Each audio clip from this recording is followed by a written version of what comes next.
Ella ganaba $9.50 la hora. Él era dueño de la mitad de la ciudad. Cuando ese hombre golpeó la mesa con el puño y le gritó en la cara por una taza de café frío, cada persona que había en ese restaurante se quedó paralizada. Porque todos sabían quién era él. Pero ella no, y cuando Scarlett se inclinó hacia adelante, lo miró directamente a los ojos y le dijo esas 6 palabras que nadie, en 15 años, se había atrevido a decirle a la cara. El mundo entero de Dominique Caruso se sacudió. Lo que pasó después destruyó 2 vidas para siempre. Y nadie en esa ciudad olvidó jamás la noche en que una simple mesera hizo callar al hombre más peligroso del mundo. El Cornerstone Diner estaba ubicado en el borde de la avenida Riewood como una postal olvidada de los años 60. Bordes de cromo, asientos de vinilo agrietados e iluminación fluorescente que hacía que todo el mundo pareciera un poco enfermo. El café era fuerte, el pastel era decente, y si te atrevías a dejar una propina menor al 15%, Patty Kowalski, la dueña, te seguía personalmente hasta la puerta para informarte sobre tus fallos morales. Scarlett Monroe llevaba 2 años, 4 meses y 11 días trabajando allí. Lo sabía porque los había contado. No por nostalgia, sino porque se había prometido a sí misma que al llegar a los 2 años y medio tendría suficiente dinero ahorrado para por fin dejar Riewood e irse a Portland. Allí, su amiga de la universidad, Diane Mars, tenía un cuarto libre y un contacto en una oficina dental que estaba buscando personal administrativo. El plan era modesto. El plan era todo. Scarlett tenía 26 años, medía 1,63 m, y tenía el cabello castaño rojizo que llevaba trenzado detrás del cuello durante los turnos dobles porque no había tiempo para otra cosa. Tenía un título en comunicaciones del Community College de Riewood que en ese momento estaba metido entre el colchón y el somier de su cama, porque se había quedado sin espacio en la pared y no tenía dinero para comprar un marco. Su madre, Norma Monroe, había estado enferma durante 3 de los últimos 4 años. Una enfermedad autoinmune degenerativa que no te mataba rápido, pero que cada mañana te recordaba que podía hacerlo. Los medicamentos de Norma costaban $640 al mes después del seguro parcial. El alquiler del pequeño apartamento de Scarlett en la calle Callan era de $780. El seguro del coche, $190. El teléfono, de los de prepago, $45. Scarlett no iba al cine. No compraba zapatos nuevos. Se cortaba el pelo sola frente al espejo del baño los domingos por la noche, y con el tiempo se le había dado bastante bien. Pero Scarlett sonreía cuando tomaba los pedidos. Sonreía porque Patty tenía un letrero escrito a mano detrás de la barra que decía, la calidez no cuesta nada. La frialdad lo cuesta todo. Y Scarlett lo creía de verdad. Incluso en las mañanas en que había dormido 4 horas y los pies ya le dolían antes de que entrara el primer cliente. La noche del 14 de octubre, un jueves, que normalmente era la noche más concurrida entre semana, Scarlett ya llevaba 9 horas de un turno de 11. Había cubierto a Danny Reeves, que había llamado diciendo que estaba enfermo, pero en realidad estaba en el cumpleaños de la prima de su novia en Trenton. Scarlett lo sabía porque Danny era el tipo de persona que no podía mentir sin subir la evidencia a Instagram. No le importó cubrir el turno. Necesitaba las horas. A las 9:47 de la noche, una Cadillac Escalade negra se detuvo frente al restaurante. Luego otra. Luego una tercera. 3 vehículos con las ventanas polarizadas parados en el bordillo como si esperaran una señal del universo. Patty Kowalski, que limpiaba la barra, levantó la vista hacia la ventana y se quedó completamente inmóvil. Scarlett, dijo en voz baja. Necesito que atiendas la mesa 6. La mesa 6 era el reservado de la esquina, el grande, el que tenía los respaldos altos y no se veía desde la calle. El que Patty mantenía impecable incluso las noches en que todas las demás mesas eran un desastre. Ahora mismo tengo 4 mesas, Patty. Ya lo sé. Atiende la mesa 6. La voz de Patty había cambiado. Scarlett lo notó. Esa especie de frialdad que significaba que el tema estaba cerrado. Lo había escuchado quizás 2 veces antes, generalmente cuando algo estaba mal de una manera que no podía comentarse. Scarlett agarró su libreta. Los hombres entraron primero, 2 de ellos, ambos corpulentos, ambos vestidos con ropa oscura que era demasiado cara para un restaurante de barrio y demasiado informal para Un funeral.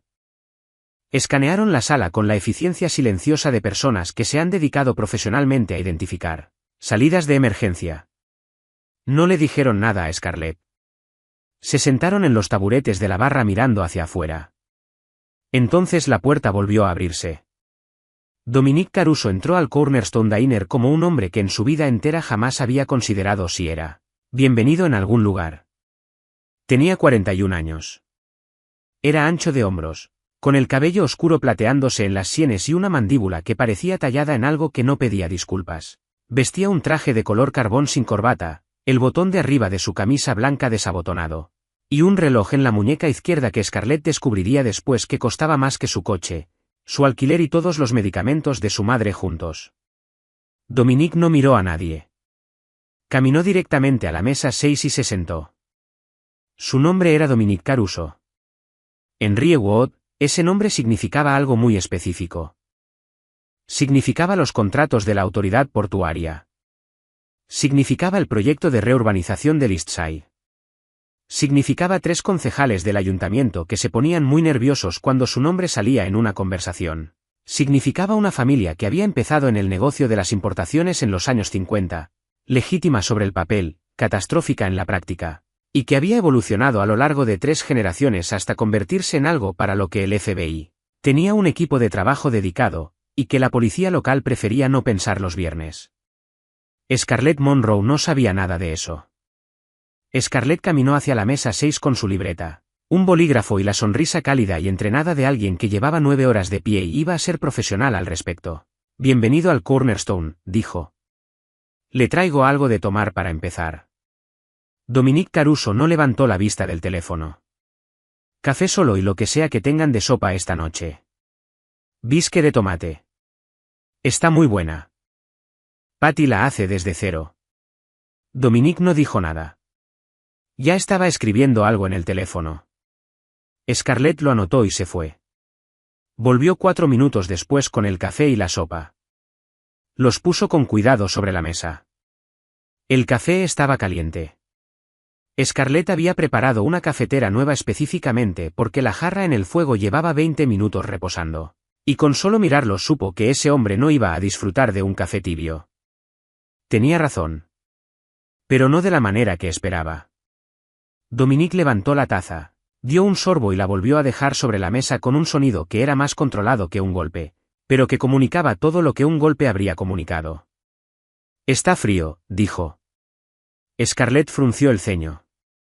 Acabo de preparar una cafetera nueva, señor. He dicho que está frío. Dominic levantó la vista por primera vez. Sus ojos eran de un marrón oscuro, casi negro, con esa cualidad de alguien acostumbrado a terminar conversaciones antes de que la otra persona se diera cuenta de que habían empezado. Lléveselo. Hágalo de nuevo. Y dígale a quien dirija este lugar que el café frío es una ofensa.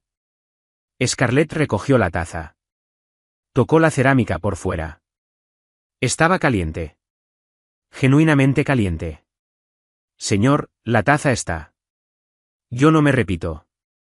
Scarlett se llevó la taza a la cocina. Allí apoyó el dorso de la mano contra el lado de la taza. Definitivamente caliente. Se quedó parada un momento. Luego tiró el café de todas formas, aclaró la taza con agua caliente para calentarla aún más. Llenó una taza nueva y la llevó de vuelta a la mesa. Dominic no la reconoció. Scarlett volvió a sus otras mesas. La mesa 3, los Henderson, una pareja de unos 60 años que venía todos los jueves a por el pastel de carne, necesitaba otro café. La mesa 8 tenía una familia de 4 personas cuyo hijo más pequeño había tirado un vaso de agua al suelo. La mesa 11, un hombre solo con camisa de franela que llevaba 45 minutos con un trozo de tarta de manzana. De repente quería la cuenta. Scarlett se movía por todo eso con la eficiencia que no viene del entrenamiento, sino de la necesidad. De ser una persona que no puede permitirse que se le caiga ni una sola pelota. A las 10:22 de la noche, Dominic Caruso levantó la mano para llamar su atención. Scarlett cruzó el restaurante y se acercó. Le traigo algo más. Dominic levantó la taza de café. Esta está a la misma temperatura que la anterior. Señor, Preparé una cafetera completamente nueva. Me está llevando la contraria. Su voz no había subido. Eso era lo peculiar. Era perfectamente plana, pero tenía un peso, como cuando una tormenta tiene peso antes de llegar. Los dos hombres en la barra se habían girado levemente en sus taburetes. Scarlett respiró despacio. No le llevo la contraria, señor. Le estoy explicando. Preparé una cafetera nueva. Calenté la taza y la serví directamente. Si a usted le sabe frío, lo siento. Pero el café en sí está caliente. No necesito lecciones sobre la preparación del café de parte de una mesera. La palabra cayó exactamente como él pretendía. Pequeña y despectiva, como un pulgar presionando sobre algo frágil. Scarlett sintió que el calor le subía a la cara. Pensó en Danny Reeves en una fiesta de cumpleaños en Trenton. Pensó en los medicamentos de su madre. Pensó en el pequeño apartamento de la calle Cayum y en el techo agrietado sobre su cama y en cómo se cortaba él pelo sola los domingos por la noche porque no podía permitirse ir a la peluquería. Y algo dentro de ella, cansado más allá de lo que puede ser cortés al respecto, simplemente llegó a su límite. A las 10:24 de la noche, un jueves de octubre, en el reservado de la esquina del Cornerstone Diner de la avenida Riewood, Dominic Caruso, un hombre cuyo apellido familiar había quitado el sueño a los fiscales federales durante una década, levantó la voz. No de manera dramática. No como en las películas. Pero la levantó lo suficiente. Lo suficiente para atravesar el tranquilo restaurante. Lo suficiente para que los Henderson de la mesa 3 se detuvieran con el tenedor a mitad de camino. Lo suficiente para que el hombre de la camisa de franela de la mesa 11 levantara la vista de su cuenta. ¿Sabe cuánto tiempo llevo sentado en este reservado siendo atendido con comida mediocre por alguien que, aparentemente, no es capaz de preparar una sola taza de café? Y Scarlett Monroe se inclinó hacia adelante. Solo un poco. Lo justo para que la distancia entre ellos, esa distancia segura y profesional de cliente y camarera, se cerrara unos 15 centímetros. Scarlett lo miró directamente a los ojos. Vuelva a gritarme, dijo muy despacio, y lo destruyó. El restaurante quedó en silencio. No ese silencio gradual de la gente que nota algo interesante. El silencio repentino y total de una sala que ha dejado de respirar en conjunto. Dominic Caruso la miró fijamente. En 41 años, en salas de juntas y juzgados y trastiendas donde se tomaban las decisiones reales de la ciudad, en reuniones con hombres que tenían motivos para tener miedo y aún así encontraban el valor de fingir que no lo tenían, nadie le había hablado así. Ni sus rivales. Ni sus enemigos. Y desde luego no una mesera en un restaurante a las 10 de un jueves por la noche. La mandíbula de Dominique se tensó. El músculo de su mejilla se movió. Y luego. Algo cambió. Algo tan sutil que Scarlett casi se lo perdió por completo. Sus ojos cambiaron. No se suavizaron, no se calentaron, pero algo en ellos se recalibró. Como cuando un objetivo de cámara se ajusta cuando descubre que aquello a lo que apunta es más complicado de lo que parecía a primera vista. Uno de los hombres en la barra, el más alto, cuyo nombre era Brent Facio y que llevaba 11 años con Dominic, se levantó a medias del taburete. Dominic levantó un dedo sin apartar la mirada de Scarlett, y Brent volvió a sentarse. El silencio se estiró. Entonces Dominic Caruso levantó la taza de café y dio un sorbo largo y deliberado. La volvió a dejar sobre la mesa. Sigue frío, dijo. Pero su voz era distinta ahora. El filo había desaparecido. Había algo casi curioso en ella. Scarlett se irguió. El corazón le latía tan fuerte que lo sentía en las sienes. Las manos, aplastadas contra la libreta, le temblaban, pero las mantuvo quietas por pura fuerza de voluntad. Le traigo una nueva, dijo con toda la profesionalidad y la amabilidad del mundo, como si los últimos 30 segundos no hubieran ocurrido. Se giró y caminó de vuelta a la barra. Patty Kowalski estaba parada junto a la caja registradora con cara de haber envejecido 5 años en los últimos 3 minutos. Cuando Scarlett llegó a su lado, Patty la agarró de la muñeca y la jaló hacia sí. ¿Sabes quién es ese?, le susurró. Un cliente difícil, respondió Scarlett. Scarlett. Ese es Dominic Caruso. Una pausa. Eso debería significar algo para mí. Patty la miró fijamente. Niña, dijo muy despacio. Por favor, ve a hacerle a ese hombre la mejor taza de café que hayas preparado en tu vida. Llévasela con una sonrisa y rézale a quien le reces. Scarlett miró el rostro de Patty. Lo miró de verdad. Y por primera vez sintió el frío entendimiento de algo verdaderamente importante asentándose sobre ella. Preparó el café. Lo llevó a la mesa 6. Lo puso sobre la mesa y dijo sin pedir perdón, sin humillarse, cafetera nueva. Hace 5 minutos. Y lo miró de frente. Dominique rodeó la taza con la mano y sostuvo su mirada. Siéntese, dijo. Estoy trabajando. Ya lo sé. Siéntese de todas formas. Señor Caruso. He dicho que se siente. Scarlett sacó la silla de enfrente y se sentó. Era la primera cosa que Dominique Caruso le había dicho con la que no podía discutir. No por quién era él, sino porque los pies le estaban matando y llevaba 9 horas y media de pie. Lo que Scarlett no sabía, lo que iría descubriendo en pedazos durante las semanas y meses siguientes, era que Dominique Caruso había venido al Cornerstone Diner esa noche no porque quisiera café, sino porque quería estar en un lugar que no lo conociera. Dominique hacía eso de vez en cuando. Su asesor y abogado, un hombre llamado Jeffrey Hart, llevaba años aconsejándole que encontrara algún lugar anónimo para descomprimirse. Algún lugar lejos del complejo familiar de los Caruso en Westfield Heights. Lejos de las oficinas en el piso 43 de Caruso Meridian Holdings. Lejos de la casa que su exesposa Claire había decorado y que Dominique nunca había rediseñado porque hacerlo requeriría tener opiniones sobre cortinas y descubrió que no tenía energía para eso. Claire Caruso, de soltera Claire Whitfield, de los Whitfield de Boston, dinero viejo con opiniones sobre el vino. Lo había dejado 3 años atrás. No porque le tuviera miedo. Se había casado con él sabiendo exactamente quién era. Se fue porque dijo que vivir con él era como vivir junto a una central eléctrica. Todo vibraba. Nada estaba tranquilo. Y Claire estaba agotada. Dominique no había discutido. Firmó los papeles. Le dio la casa en Montauk y una cantidad que Jeffrey describió como generosa de una manera que técnicamente seguía siendo fiscalmente optimizada. Dominique tenía 2 hijos. Una hija, Natalie, que tenía 17 años y vivía con Claire en Montauk. Y un hijo, Corey, que tenía 22 y hacía poco se había incorporado al negocio de una manera con la que Dominique no se sentía del todo cómodo pero para la que aún no había encontrado las palabras adecuadas. Dominique no era un hombre feliz. Era un hombre poderoso, que es algo diferente. El Cornerstone Diner había llegado a su conocimiento porque su chofer, un hombre callado llamado Raymond Palek, lo había mencionado una vez como el mejor pastel que había probado en su vida. Dominique había archivado esa información y en una de sus noches anónimas se había encontrado en la avenida Riewood.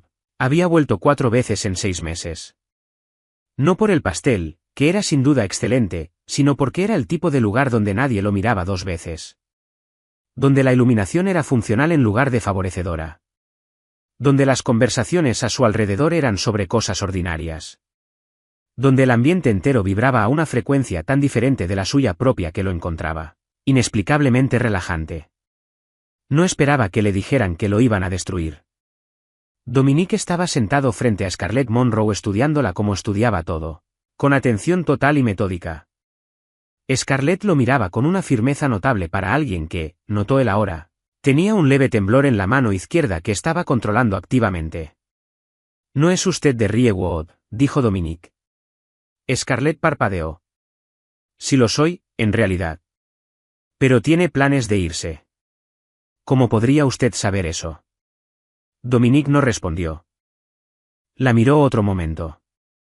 El café está bien, dijo al fin. Siempre estuvo bien.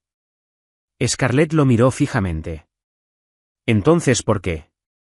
Tuve una noche mala. Lo dijo como quien dice que el cielo es azul. Sin ningún sentimiento particular. Como un simple hecho.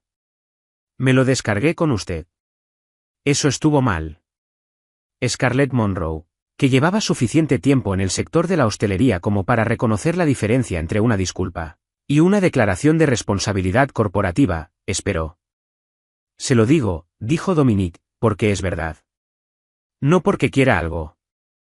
Scarlett lo miró durante un largo momento. Luego dijo, ¿qué tipo de noche? Y algo en el rostro de Dominique, solo por un segundo, cambió. No era vulnerabilidad, exactamente.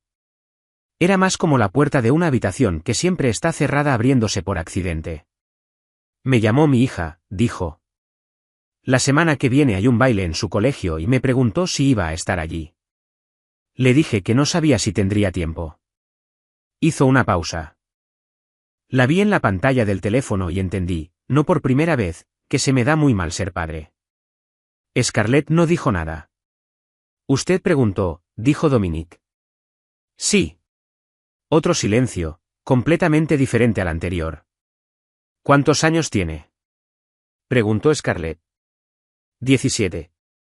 Vaya al baile, dijo Scarlett. Dominique la miró.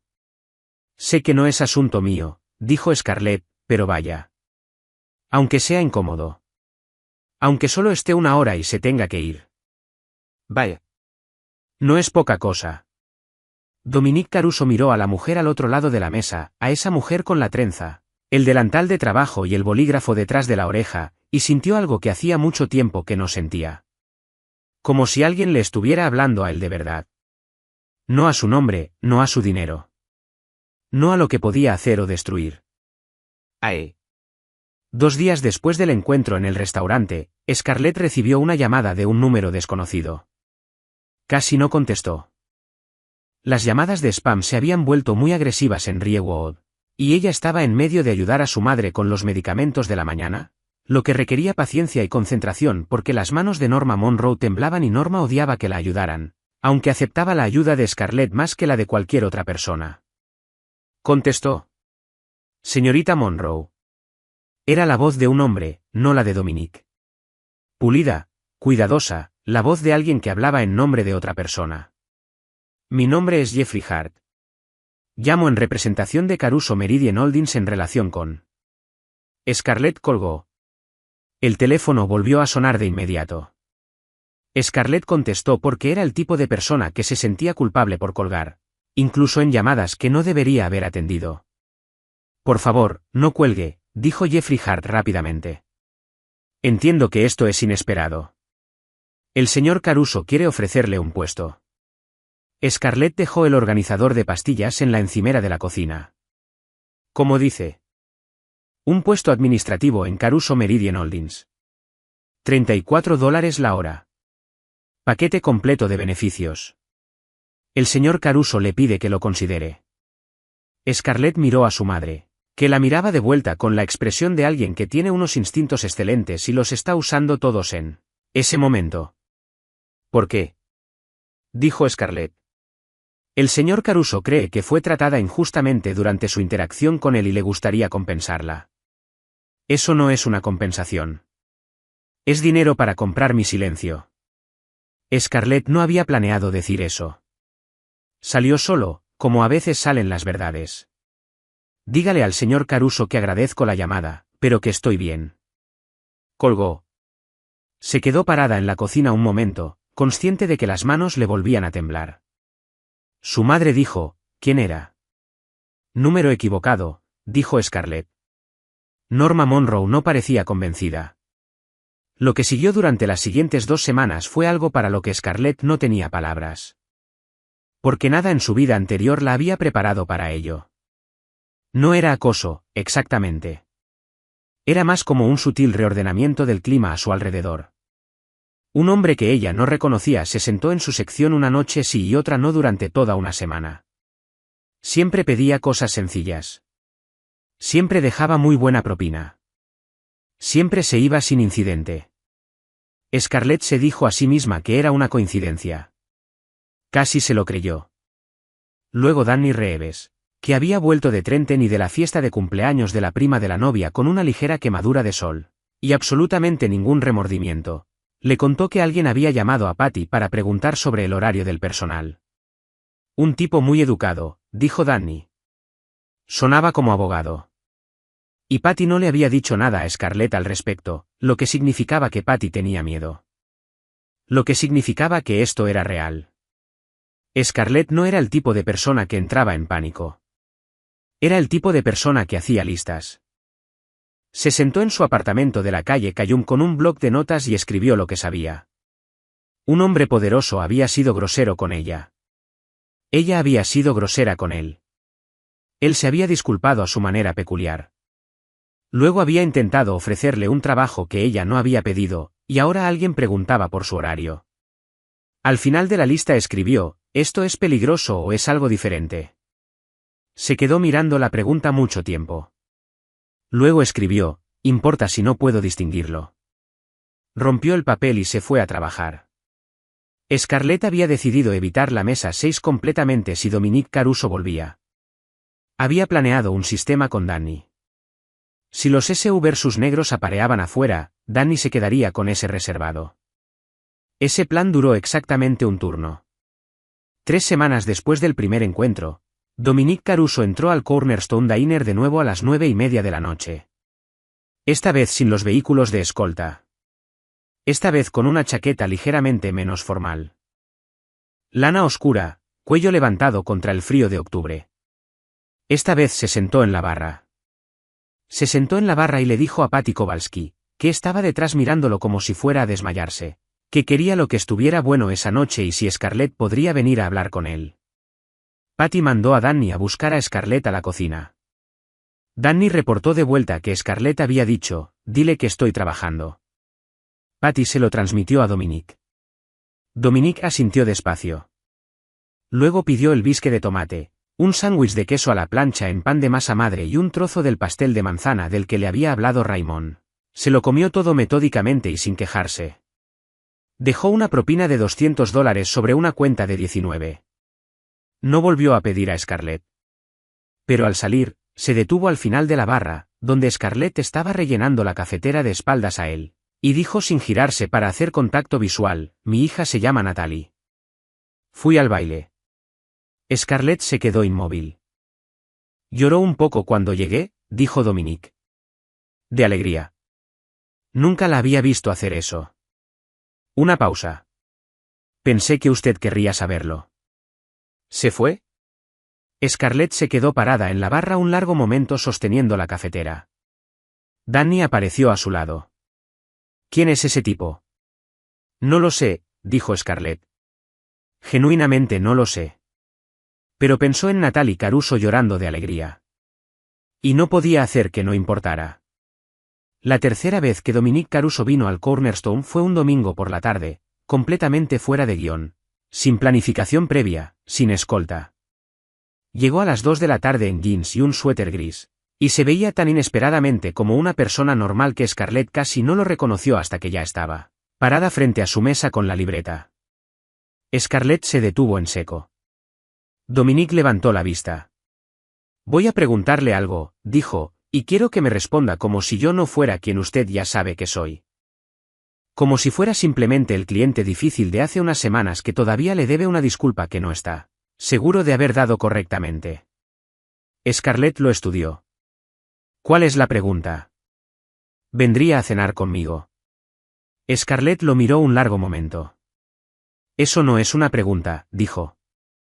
No usó un signo de interrogación. Algo cruzó el rostro de Dominic que era sorprendente en su calidez. ¿Vendría a cenar conmigo? Lo repitió con la entonación correcta. No, dijo Scarlett. Dominic asintió como si fuera la respuesta que esperaba, y quizás incluso la que más respetaba. ¿Es por quién soy? Preguntó. Es porque no sé quién es usted, dijo Scarlett. Y lo que he descubierto desde la primera noche me da miedo. Y yo no salgo con personas que me dan miedo. Parece una política razonable. Me ha mantenido con vida. Dominic la miró un momento. ¿Y si pudiera contárselo? Lo que descubrió. Explicármelo. No puede explicármelo de manera que me sienta cómoda. Puede que no, dijo. Pero prefiero que diga que no conociendo la verdad que diciendo que no asumiendo lo peor. Scarlett puso la libreta sobre la mesa. Se sentó frente a él en la silla donde se había sentado aquella primera noche. Y dijo, tiene hasta que tenga que rellenar el café de la mesa 9. ¿Empiece? Lo que siguió fueron 17 minutos. Lo supo porque tuvo un ojo en el reloj todo el tiempo. Y en esos 17 minutos, Dominique Caruso le contó más verdad de la que le había contado a nadie en años. No toda. Había cosas que nunca le contaría a nadie porque algunas habitaciones no tienen puertas. Pero suficiente. Le contó que el negocio era real y la reputación era real, y que había hecho cosas que no defendía. Le dijo que no se había convertido en su padre, pero que tampoco había logrado escapar de él. Le contó que había intentado 2 veces reestructurar la operación para hacerla completamente legítima, y que las 2 veces personas que no querían eso lo habían complicado. Le dijo que Jeffrey Hart no era solo su abogado. Era también la única persona que le decía la verdad sobre sí mismo. Y que le pagaba muy bien por ese privilegio. Le explicó que la oferta de trabajo no había sido dinero para comprar su silencio. Fue culpa, dijo. Fui grosero con usted sin motivo, y es evidente que trabaja demasiado por muy poco. Mi primer instinto fue intentar arreglarlo tirando dinero, que es lo que hago con todo, y que casi nunca funciona. El café de la mesa 9 estaba bajando. ¿Por qué yo? Preguntó Scarlett. Me dijo que la iba a destruir, respondió Dominique. En toda mi vida me han amenazado personas que tenían formas reales y creíbles de hacerme daño. Personas con recursos y motivación y equipos legales, y ninguna de ellas me asustó como usted. Porque yo no le tenía miedo. ¿Exacto? Eso le gustó. Me fascinó, dijo.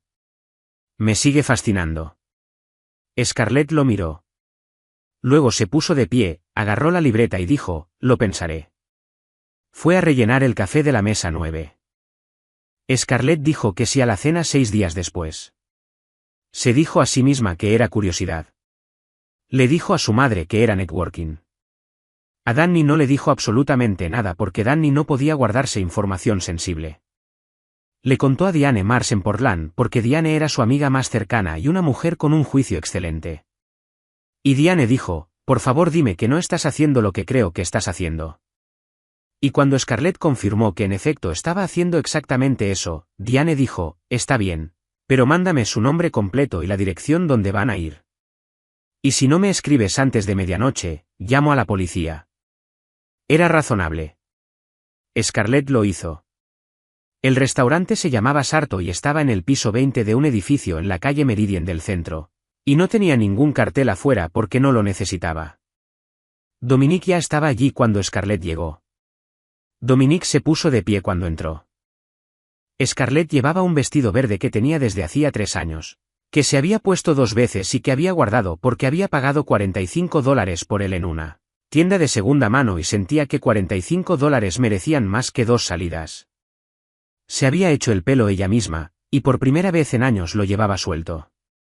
Dominique la miró de la manera en que, según pensó Scarlett después, debía mirar las cosas que encontraba genuinamente valiosas.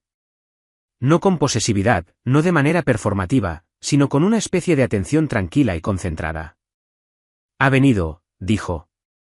Dije que lo pensaría. Lo pensé. Se sentó. No le dé más importancia de la que tiene. Nunca le doy más importancia a nada de la que tiene, dijo él. Tomo notas y saco conclusiones. ¿Es eso una advertencia? Es una presentación. La cena duró 3 horas. Scarlett comió cosas de las que no sabía el nombre y eran extraordinarias. Bebió una copa de vino, la fue paladeando durante toda la velada, y se dijo a sí misma que era porque tenía que conducir. También era porque quería recordar todo con claridad. Le habló de su madre. No pretendía hacerlo.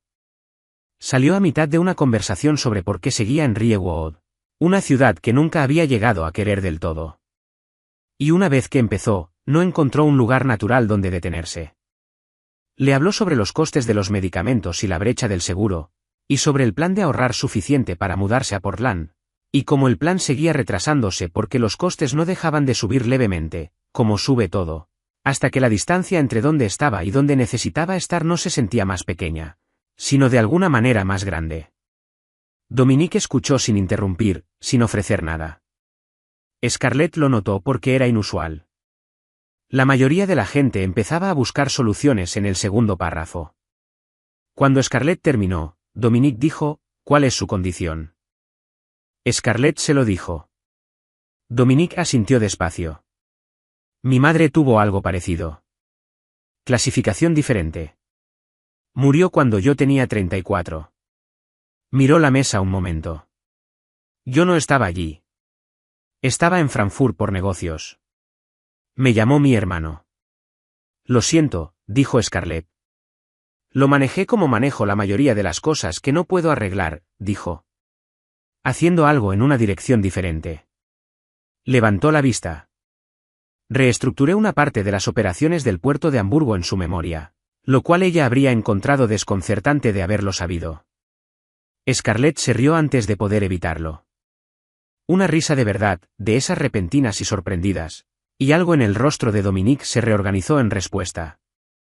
No una sonrisa exactamente. Más como el recuerdo de una. Scarlett pensó, este hombre está muy solo. Y luego pensó, eso no es tu problema, Scarlett. Y luego pensó, pero ¿y si pudiera ser algo? Le escribió a Diane a las 11:48, sigo viva. Más luego. Diane respondió, tan malo también. Scarlett miró el teléfono un momento en el asiento trasero del coche. Dominique había arreglado un chofer. Scarlett no había protestado. Era medianoche y estaba cansada. Y escribió, genuinamente no lo sé. 12 días después, todo se abrió de golpe. Scarlett salía de la farmacia de la calle Bramford con los medicamentos de su madre. La bolsa de papel con las etiquetas blancas y azules que conocía de memoria, por el peso, por el coste, cuando una mujer bajó de un coche plateado y se plantó frente a ella. La mujer tendría poco más de 40 años. Vestía impecablemente, con ese tipo de estructura ósea que viene de la buena genética y se mantiene con un sueño excelente y productos de belleza caros. Sus ojos eran verdes y su expresión era de esa cortesía medida específica que usan las personas cuando están decidiendo hasta qué punto van a ser desagradables. Scarlett Monroe, dijo la mujer. No era una pregunta. Scarlett se detuvo. Sí. Me llamo Claire Caruso. Hizo una pausa para dejar que eso se asentara. La exesposa de Dominique. Scarlett cambió la bolsa de la farmacia a la otra mano. Sé de usted, dijo Claire. Él le habla a Natalie y Natalie me habla a mí. Así funcionan estas cosas. Claire la estudió con la mirada experta de alguien que está evaluando una situación. No estoy aquí para advertirle que se aleje ni para hacer escenas. Estoy aquí porque tengo información que la afecta a usted y creo que se la merece. Scarlett esperó. Claire la miró con cuidado. ¿Sabe usted que actualmente hay 2 investigaciones federales separadas en las que aparece el nombre de Dominique? Scarlett no dijo nada. Una de ellas es un caso rico, dijo Claire. Lleva construyéndose 4 años. La fiscal al frente es una mujer llamada Sandra Cole, de la oficina de Nueva York, y es muy buena en su trabajo. La voz de Claire era completamente neutral, como suena la gente cuando ya ha procesado sus emociones sobre algo y ahora simplemente está transmitiendo datos. Le digo esto no para asustarla, sino porque cuando yo me involucré con Dominique nadie me avisó. Me enteré por accidente 3 años después, por un documento que no debería haber visto. Y desearía que alguien se hubiera plantado delante de mí en una esquina y me hubiera dicho lo que yo le estoy diciendo a usted ahora. ¿Qué es? Dijo Scarlett. Que el hombre es magnético y es genuino a su manera y cuidará de usted de formas que parecerán que nadie la ha cuidado nunca así antes. Y que el mundo en el que vive no es superable para las personas que no han nacido para él. Y que tiene que decidir ahora, antes de estar demasiado dentro, para qué ha nacido usted. Claire volvió al coche plateado. El coche se fue. Scarlett se quedó en la calle Bramford con los medicamentos de su madre y el aire frío de octubre y el peso de algo que hasta 30 segundos antes era teórico y que ahora era la cosa más concreta que jamás había sostenido. Esa noche no lo llamó. Se sentó en su apartamento de la calle Cayum, abrió el portátil y leyó todo lo que pudo encontrar. Los perfiles empresariales, los artículos de noticias, los expedientes judiciales que eran de dominio público. La página de Wikipedia redactada con ese cuidado específico que tienen las cosas cuando los abogados las han revisado.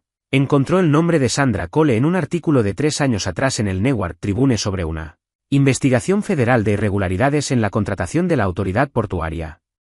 El artículo era cauteloso. Cole aparecía citada diciendo que la investigación seguía en curso. No se habían presentado cargos. Nada se había resuelto. Encontró una entrevista con Jeffrey Hart en una revista de negocios de 2 años atrás. Hart aparecía extensamente citado sobre el portafolio de Caruso Meridian Holdings, desarrollo inmobiliario, logística, consultoría de infraestructuras. Todo muy limpio en la superficie. De la manera en que están las superficies cuando alguien inteligente ha trabajado muy duro en ellas. Encontró una fotografía de una gala benéfica. Dominique en smoking estrechando la mano del alcalde con la sonrisa específica que los hombres poderosos despliegan en galas benéficas, que es diferente a cualquier otro tipo de sonrisa. Cerró el portátil. Pensó en Natalie llorando de alegría en un baile de colegio. Pensó en lo que Dominique había dicho sobre su madre. Reestructuré una parte de las operaciones del puerto de Hamburgo en su memoria, lo cual ella habría encontrado desconcertante. Pensó en Claire Caruso en una esquina, eligiendo advertir a una desconocida en lugar de dejarla caminar hacia algo sin estar informada. Pensó en para qué estaba hecha. Pensó en Portland y en el cuarto de Diane y en la oficina dental que buscaba personal administrativo. El plan modesto. El plan que era todo. A las 11:15 de la noche, Scarlett lo llamó. Dominique contestó al segundo tono. Tengo que decirte algo, dijo Scarlett. Dime. Hoy me encontré con Claire. Un silencio. Breve. Controlado. Me habló de Sandra Cole, dijo Scarlett. Otro silencio, este más largo. No tenía derecho a, empezó Dominique. Tenía todo el derecho, dijo Scarlett. Le importa su hija. Su hija le importa a ti. Ella está protegiendo la cadena. Hizo una pausa. No estoy enfadada contigo por no habérmelo dicho. Hemos tenido 3 conversaciones y una cena. No me debes tu exposición federal. Pero necesito que entiendas que voy a preguntarte directamente, algo de lo que me dijo es verdad. El silencio esta vez fue el más largo. Parte de ello, dijo al final. ¿Puedes ser específico? No por teléfono. Entonces en persona. Mañana. Scarlett. Mañana, dijo Scarlett. O no pasa nada. Dominique apareció al día siguiente. No en el restaurante. Scarlett le había sugerido el pequeño parque de la calle Cayum, a 2 manzanas de su apartamento, que era público y ordinario y suyo. Dominique llegó solo, lo cual Scarlett sospechaba que era inusual. Se sentó en el banco que ella le había indicado en el mensaje, y bajo la tenue luz de noviembre parecía de alguna manera menos enorme que en cualquier otro sitio. Scarlett se sentó a su lado. Dominique le contó. No todo. Scarlett le creyó cuando dijo que algunas habitaciones no tienen puertas. Pero suficiente. Los contratos portuarios eran reales y algunos de los arreglos que los rodeaban no eran cosas que sobrevivirían. El escrutinio de un fiscal. Dominique había estado aislado del lado operativo de esos arreglos por suficientes capas como para que su culpabilidad directa fuera legalmente debatible. La opinión de Jeffrey Hart era que el caso no llegaría hasta él. La aparente opinión de Sandra Cole, a juzgar por el ritmo de la investigación, era que sí llegaría.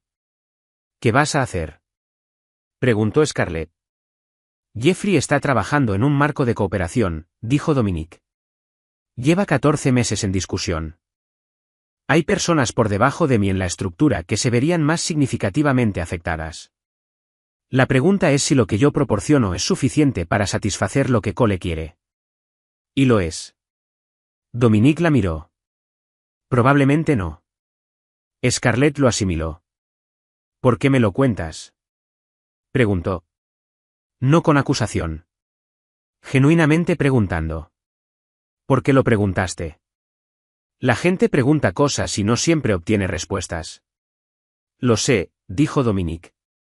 Decidí hace tiempo que no iba a ser ese tipo de persona contigo. Sea lo que pase entre nosotros, o no pase, no mereces medias verdades. Hizo una pausa. Eres la primera persona fuera de Jeffrey y mi hermano que sabe lo que acabo de contarte. Tu hermano lo sabe. Mi hermano es parte de la estructura, dijo. Lo cual es su propia situación. Scarlett miró el parque. Los árboles sin hojas. El cielo gris de noviembre. Una mujer paseando un Golden Retriever por el camino a 20 metros de distancia.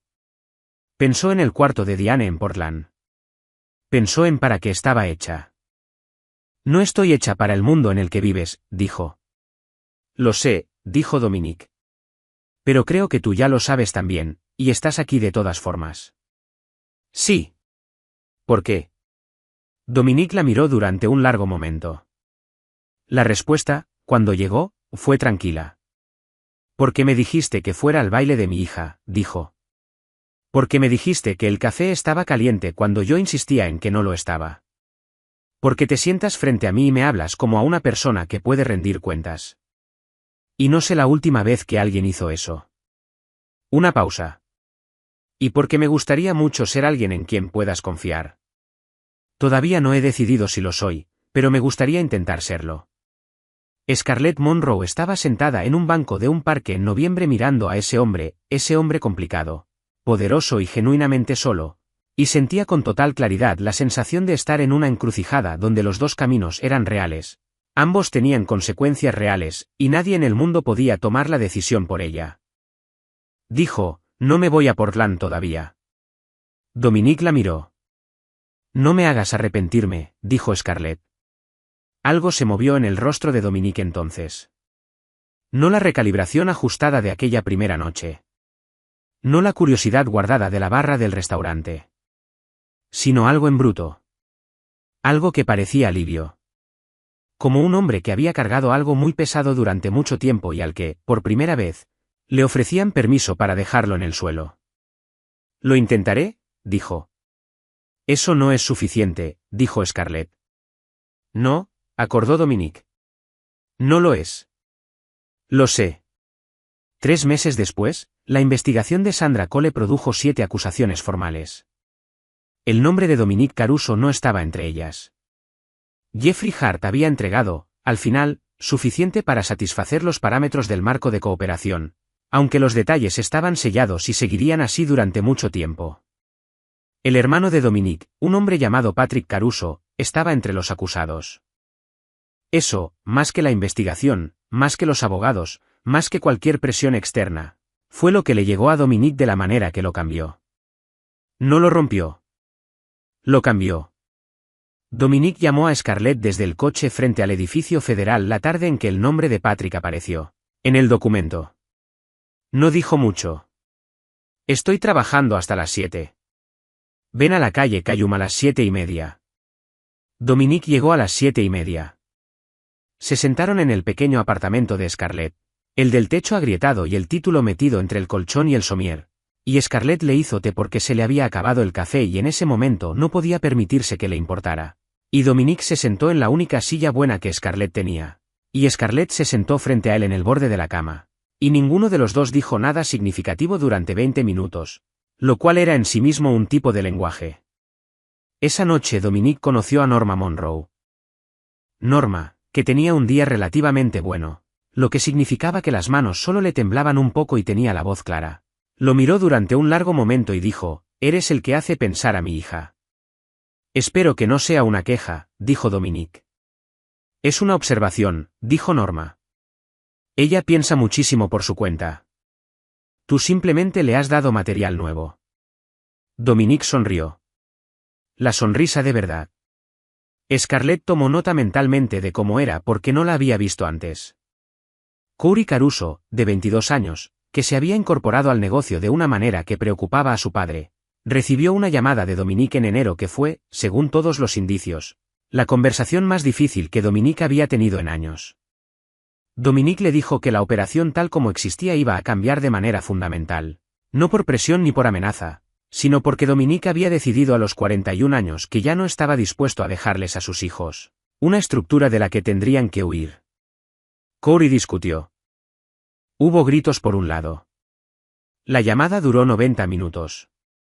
Corey llamó a Natalie después y le dijo, «Papá es diferente». Natalie dijo, ya lo sé. Ella había pasado. El Cornerstone Diner de la avenida Riewood siguió en funcionamiento.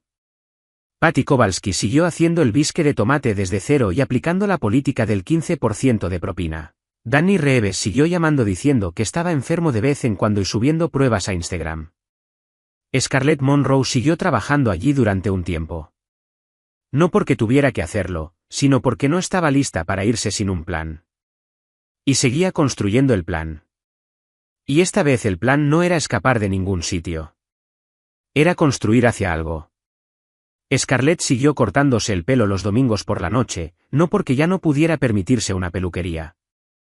Dominique había establecido, con la contundencia característica suya, un arreglo de pago sustancial para los medicamentos de Norma que Scarlett solo había aceptado tras una negociación que duró 3 días y resultó en un acuerdo que Scarlett sintió equitativo en lugar de caritativo. Se cortaba el pelo sola porque se le daba bien. Porque le gustaba el silencio del baño los domingos por la noche y el sonido de las tijeras y la sencilla competencia de hacer algo por sus propios medios. A veces pensaba en la mesa 6.